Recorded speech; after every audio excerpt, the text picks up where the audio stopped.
noches. Mi nombre es Kevin Arevalo Chacón. Soy médico residente del segundo año de cirugía general por la Universidad Nacional Mayor de San Marcos. Mi sede docente es el Hospital 3 Suárez Angamos de Salud. Y vamos a hablar sobre un tema que es muy frecuente en la práctica diaria de cualquier cirujano en general. Y es básicamente para repasar, dejar algunos puntos clave muy en claro y hablar sobre la guía que tenemos en la institución de salud, ¿no? Sobre el manejo de la patología de la colecistitis aguda. Los que tenemos son definiciones básicas, principal, que todo cirujano debería saber, los puntos de buena práctica clínica, que es lo principal en esta exposición, y un flujograma práctico, que todo servicio de cirugía debería poseer. Bien. Y esto lo hemos sacado a partir de la guía de práctica clínica para el diagnóstico y manejo de la colelitiasis, colecistitis aguda y coleocolitiasis eh, del- de la institución de salud. Si bien es cierto, es del 2018, es también, se basa en la última guía también de Tokio, una de las más usadas del mismo año. Y bueno, es la que tenemos, la que se aplica en la medida de lo posible y la que muestra, es bastante resumida. Es una buena guía, la verdad. Definiciones básicas, el concepto. La colecistitis aguda es una de las complicaciones de la colelitiasis desencadenada por la obstrucción persistente del conducto cístico. Esto conlleva un aumento de la presión intravesicular con el consiguiente riesgo de isquemia parietal, produciendo una inflamación de la pared vesicular asociada a la infección de la bilis. Concepto claro, bien definido, que todos ya lo conocemos. Respecto a las etiologías de esta patología, se sabe que la gran mayoría es debida a litiasis, más del 90%. Hay un porcentaje muy bajo que son alitiásicas, sobre todo en pacientes críticos o inmunosuprimidos, que tienen un origen fisiopatológico debido a isquemia. La enfisematosa, que es más frecuente en varones diabéticos, muy relacionada con Clostridium. El 50% suelen ser alitiásicas. Las parasitarias, que se suelen ver sobre todo en áreas rurales, en la selva, Ascaris, fasciola, ¿no? Medicamentosa, muchas veces relacionada con ACOS, con anticonceptivos orales, con la ceftriaxona misma. Y otros, como pueden ser, se ve a veces, bueno, he visto en algunos casos en la selva, cuadros de dengue asociados a cuadros clínicos de colecistitis aguda. Bien. Su patología de esta enfermedad, como bien se sabe, el origen principal es una obstrucción del conducto cístico. La obstrucción del conducto cístico va a causar de primera instancia un dolor cólico biliar que normalmente va a ser debido a una obstrucción eh, pasajera, ¿no? Temporal de del conducto cístico, que suele ceder en el 90% de los casos. Entonces, tras este episodio, ¿qué pasa con la vesícula? Va a haber pequeños cambios histológicos mínimos, cicatrización y fibrosis. Y esto eventualmente va a evolucionar a una colecistitis crónica, que cuando tiene un tiempo muy prolongado, y esto es quizás una de las ideas principales que debemos tener en cuenta, es que pacientes muy crónicos, que no se operan por sea el motivo cual fuera, van a terminar en una colecistitis crónica que a veces termina siendo mucho más complicada de manejar cuando se reagudiza o cuando se programa para una cirugía electiva, ¿no? Como pueden ser unas vesículas esclerotróficas, ¿no? Entre comillas subagudas, un poco más complicadas de manejar quirúrgicamente. Ahora, si la inflamación de, de la vesícula persiste por una obstrucción persistente del conducto cístico, esto no va a va a pasar en más o menos el 10% de los casos, ya va a causar inflamación, edema y un compromiso vascular, y posteriormente complicaciones. ¿Cuál es la idea principal de esto? En el que si esto se podría resolver médicamente, como se lo ha hecho hace mucho tiempo, enfriando, entre comillas, la vesícula, va a terminar en lo mismo, ¿no? Una colicistitis crónica complicada de manejar. Y posteriormente, o en el cuadro agudo, pueden haber complicaciones. La necrosis vascular, que no va a responder al manejo médico, perforación, fístulas, ¿no? Complicaciones sistémicas, etcétera. Acá tenemos un pequeño gráfico. El cálculo impactado en la bolsa de Hartmann va a causar una presión intraluminal aumentada, que va a causar una pared de la vesícula hematosa, una distensión de la misma, ¿no? Etcétera. Las imágenes nos dejan muy en claro las cuatro principales. Nos menciona que la colangioresonancia, hay un metaanálisis de 2 estudios observacionales realizados en pacientes con indicación de cirugía por colecistitis aguda, mostró una sensibilidad entre el 89 y una especificidad de 89%, ¿no? Son sensibilidades y especificidades bastante altas, pero un examen, la verdad, que bastante poco accesible. La tomografía axial computarizada, un estudio de corte en pacientes sometidos a cirugía por colecistitis aguda, reportó una sensibilidad del 95%, una gran sensibilidad y una especificidad del 88%. La ecografía abdominal, ultrasonido abdominal, un metaanálisis de 3 estudios observacionales refirió una sensibilidad del 71% y una especificidad del 88%. La resonancia magnética, un estudio de corte realizado en pacientes por colecistitis aguda, reportó una sensibilidad entre el 95% y una especificidad del 69%. Bien, en este caso es por mucho y ya muy bien conocido de que la ecografía es muy superior, ¿no? Principalmente por 3 factores.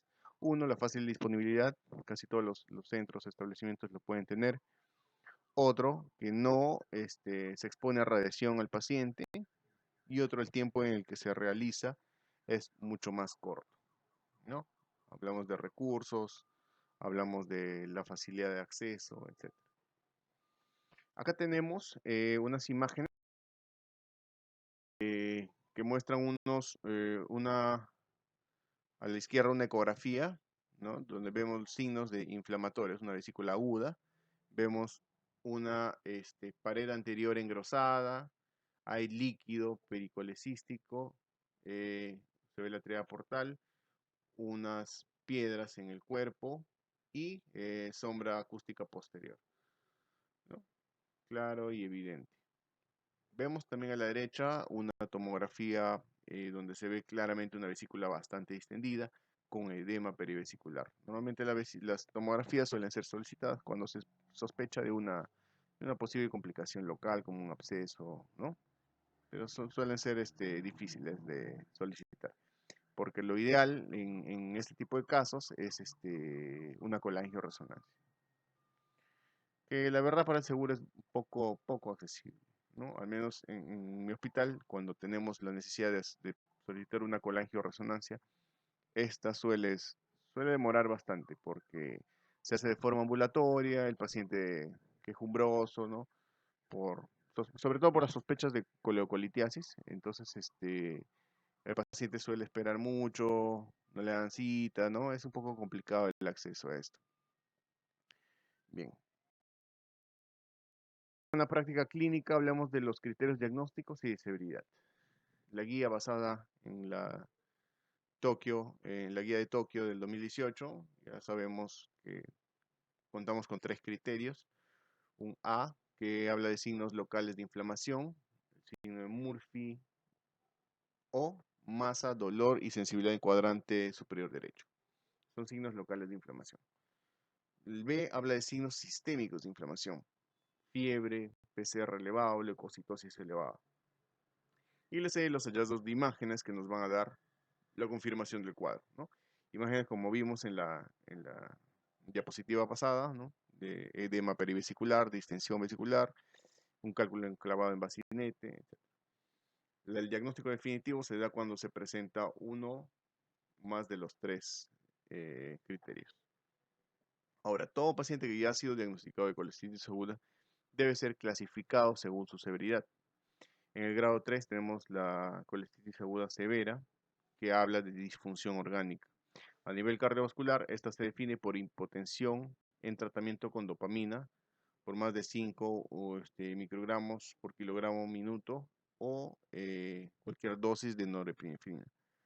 La disfunción neurológica se determina con el Glasgow, una alteración en la conciencia, la disfunción respiratoria por un PAFI menor de 300, la disfunción renal por la origulia o creatinina mayor de 2 miligramos sobre decilitro, la disfunción hepática por un INR prolongado, la disfunción hematológica por una plaquetopenia menor de 100. En el grado 2, la moderada, se da cuando existen glóbulos blancos, más de 18.000 por campo, una masa dolorosa palpable en el cuadrante superior derecho, una duración de síntomas de más de 72 horas y una marcada inflamación local cuando, bueno, eso ya se lo puede determinar posteriormente. Hay signos de gangrena, enfisema, absceso pericolecístico o hepático o peritonitis biliar, a veces determinada también por la ecografía. Y el grado 1 leve es cuando no se cumple ninguno de los grados, de los criterios del grado 2 ni grado 3. Todo paciente que ha sido clasificado por su severidad, debemos evaluar los criterios de ASA y el criterio de CCI, que es el índice de comorbilidad de Charson. Ahí están definidos y en el ASA también están ya bien definidos. Y con esto más o menos ya podemos determinar si es que el paciente va a requerir una colestetomía temprana o si se la debería de diferir.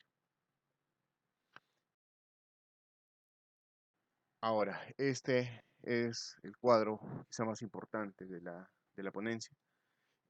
Habla de los puntos de buena práctica clínica, un cuadro muy bien resumido, bastante conciso en cerca de cómo nos orienta, cómo debemos actuar ante una colecistitis.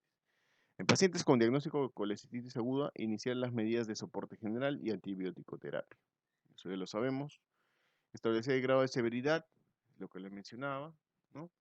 Y en los pacientes con colecistitis aguda moderada, se evaluará la respuesta a las medidas de soporte general y antibiótico terapia. De acuerdo a esto, se evaluará el score del CCI y el ASA. Si es que estos pacientes con colecistitis aguda moderada responden a las terapias de soporte, se va a definir si es que tiene un ASA menor o igual de 2, se realiza una colecistectomía temprana. Si el ASA o riesgo es mayor de 3, se realiza una colecistectomía diferida, o es lo ideal. Con falla del tratamiento de soporte, se tiene que realizar una colecistostomía para un drenaje y estabilización del paciente, para ya después determinar la colecistectomía definitiva en un periodo diferido. Ofrecer una colecistostomía en los pacientes con colecistitis aguda severa para el manejo cuando la colecistectomía no es una opción apropiada y no se tiene un éxito con el manejo conservador. Esto sobre todo en los pacientes con colecistitis aguda severa, ¿no? Que tienen un compromiso hemodinámico, que puede que tengan dificultad para tolerar una cirugía. Entonces lo más apropiado es hacer una colecistostomía, ¿no? Esto también está bastante definido. Ahora, reconsiderar la colecistectomía laparoscópica en pacientes que han tenido una colecistectomía cuando estén aptos para la cirugía. Bien. Y ahora este punto específico es lo que nos deja a nosotros la decisión según nuestro contexto. Y se dice esto, ponderar dentro de la decisión las características clínicas y personales del paciente, la disponibilidad de recursos y las condiciones del sistema de salud local. Hablemos acerca de los pacientes, ¿no? Un paciente diabético, mal controlado, obeso, varón, ¿no? O cualquier otro tipo de comorbilidad que lo inmunosuprima. Esperar el manejo médico es a veces perder el tiempo, ¿no? Porque ya está previsto que no va a responder. Y eso a veces se ve y es visto por cirujanos experimentados, mencionan. Este paciente no va a responder, lo ideal es meterlo a sala, ¿no? Pacientes que tienen cáncer, pacientes con leucemias, sobre todo diabéticos, varones, ¿no? Los días de enfermedad, varios días de enfermedad. Entonces, uno más o menos puede prever ya quizás por experiencia, los casitos que no van a responder a la terapia antibiótica. Ahora depende también las características de la disponibilidad de los recursos, ¿no? Ahí no sé, no todos los hospitales cuentan con cirugía laparoscópica de emergencia, por ejemplo, ¿no? Eh, o con la disponibilidad de sala, ¿no? Puede que siempre las vesículas suelen ser un poco subestimadas en gravedad y los pacientes suelen esperar turnos tras turno porque llegan unas emergencias más prioritarias que otras y, y esto va complicando el caso, ¿no? Porque el paciente puede ser que no esté respondiendo al manejo médico, pero tampoco puede entrar a la sala por la disponibilidad de la misma, ¿no? Entonces acá también definir eso, tratar de darle un poquito más de prioridad. Anestesiología, sobre todo, a veces subestima el tipo de cuadro que es este, esta enfermedad, ¿no? Que puede ser bastante fatal, independientemente de- del paciente, ¿no? Bien, la recomendación entonces, en los pacientes con colestitis aguda leve o moderada, recomendamos realizar la colestectomía laparoscópica temprana, dentro de los 7 días posteriores al inicio de los síntomas. Ya. Pero acá también hay un punto en el que se, se discute entre cirujanos, ¿no? Al menos uno ve y, y saca sus conclusiones, ¿no? Muchas veces cuando el paciente ya tiene varios días de enfermedad, eh, algunos optan por querer diferir la cirugía. Sin embargo, hay algunos cirujanos que mencionan, y otras bibliografías también, que si es que hay un equipo experimentado y los recursos necesarios, una colecistectomía después de los 7 días es dable, se puede realizar, pero con los requisitos mencionados, ¿no?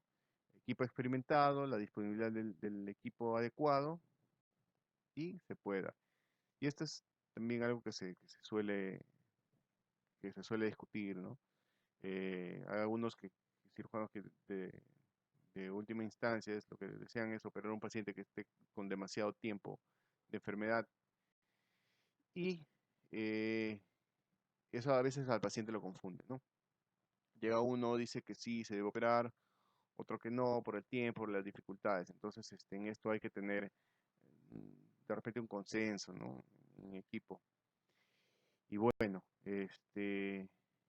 esto al final se va reflejado en el cuadro del paciente, porque sí o sí ese paciente va a terminar operándose, ya sea si lo operan a los 10 días de enfermedad o lo difieran y lo operen a los 3 meses, ese paciente se va a terminar operando sí o sí, porque es lo que se debe hacer.